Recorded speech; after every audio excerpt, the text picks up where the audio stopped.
right, so we're going to actually get started. Welcome, everyone. Thank you for coming.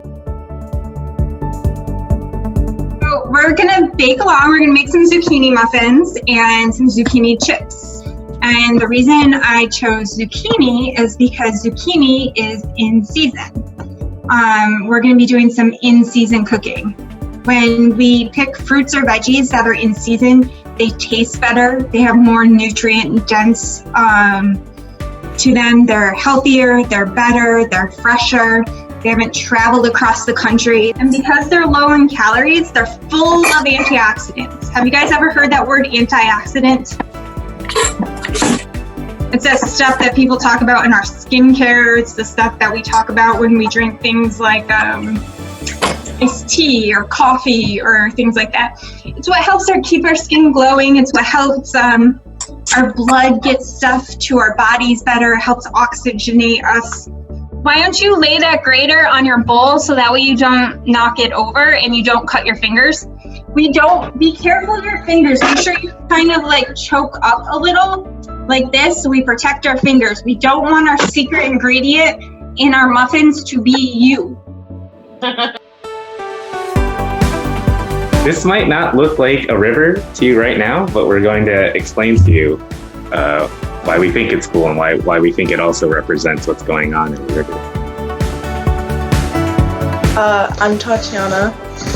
And then I gotta shake my bottle. Yep. Okay.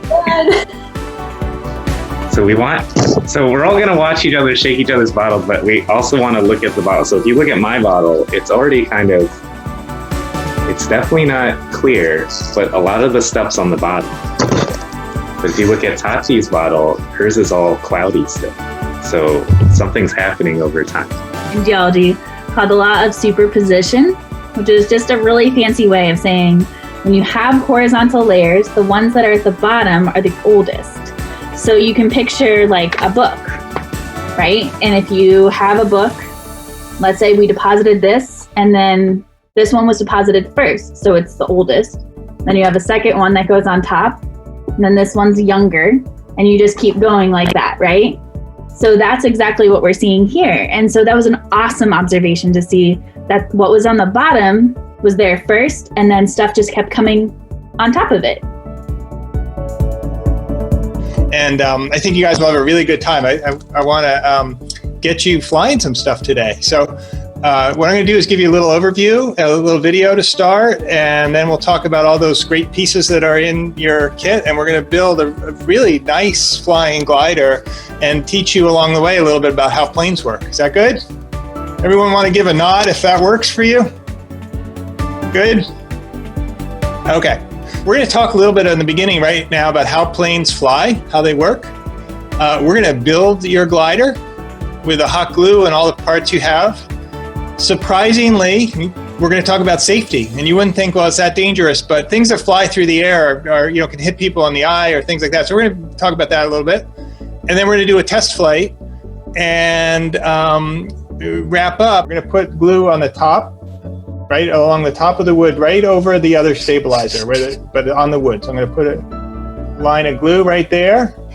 And then I'm going to take my fin with a rounded edge forward, and I'm going to put it in the glue and wiggle it in.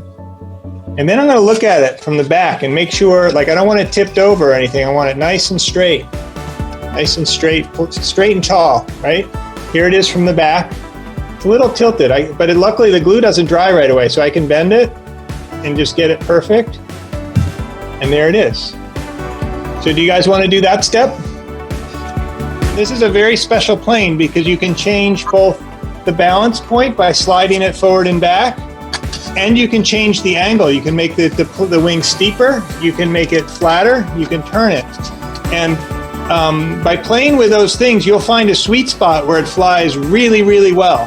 And this is called, in engineering, this is called optimization, that we're taking a system and we're optimizing it to fly really well. I'm going to do the other one. Daisha, how was your flight? Did it go?